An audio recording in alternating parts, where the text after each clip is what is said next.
Champions League Europa marsaa shanafaatiin kaleessa Anfield Road irratti Liverpool maarrii simachuudhaan galchii 2-0dhaan injifatee jira. Morkiin kun eegamaati kan ture seenaa kilaboonni waltajjii kanarratti qaban akkasuma ga'umsa yeroo kilaboota kanneen bu'uura godhachuudhaan akkuma eegame morkii jabaadha kan keessummeesse garuu abbaan mirgaa Liverpool ture. Kaleessa Liverpool goolii 2-0dhaan yoo injifatu maqaa Leicester fi Gakpoon goolii injifannoo garii Arne Slot galchanii jiru. Liverpool Arne Slot jalatti ga'umsa ajaa'ibaatiin imaluu isaa itti fufee jira. Kilabni kun kaleessas gooliiwwan injifannoo taphattoonni kun galchaniin dabalata. Penalty Mohamed Salah argatee ture.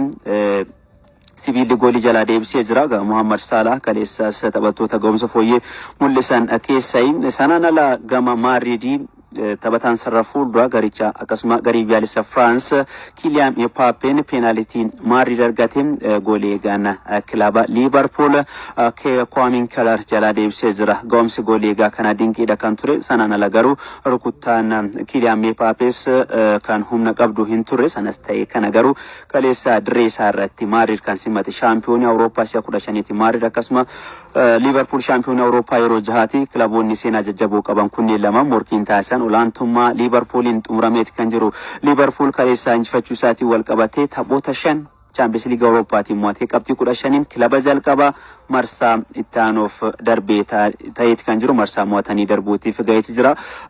Caasifamni haaraa Champions League Awurooppaa akkasuma kan Liigii Awurooppaa bara kanaa addaadha.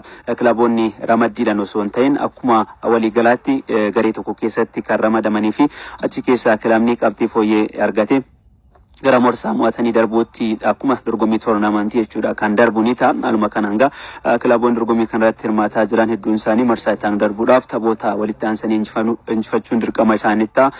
Kilabni Liverpool kan garii Arne Slotiin durfamu jechuudha. Kaleessa injifachuu isaatiin qabxii isaa 15 gaachuudhaan kilaba jalqabaa waltajjii haaraa kanaan marsaa mo'atanii darbuutiif ga'ee kan jiruga.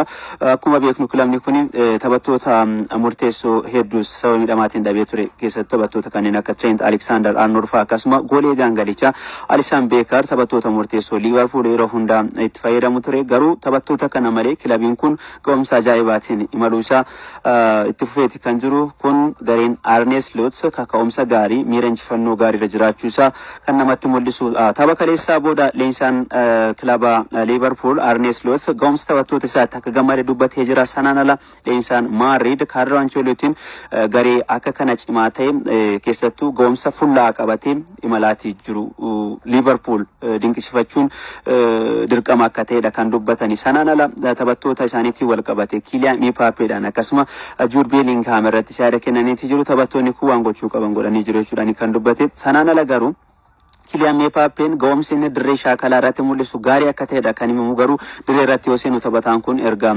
Paris Saint-Germain irraa gara Spain deemeti.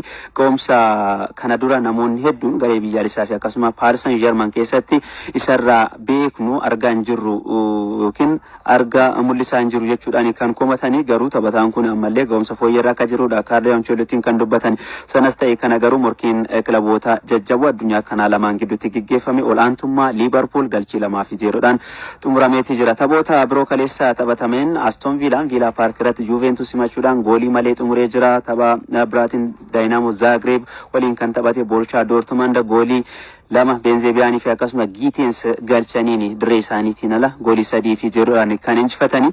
Taphoota Champions League Awurooppaa kaleessa harkaan taphatan biraatiin Red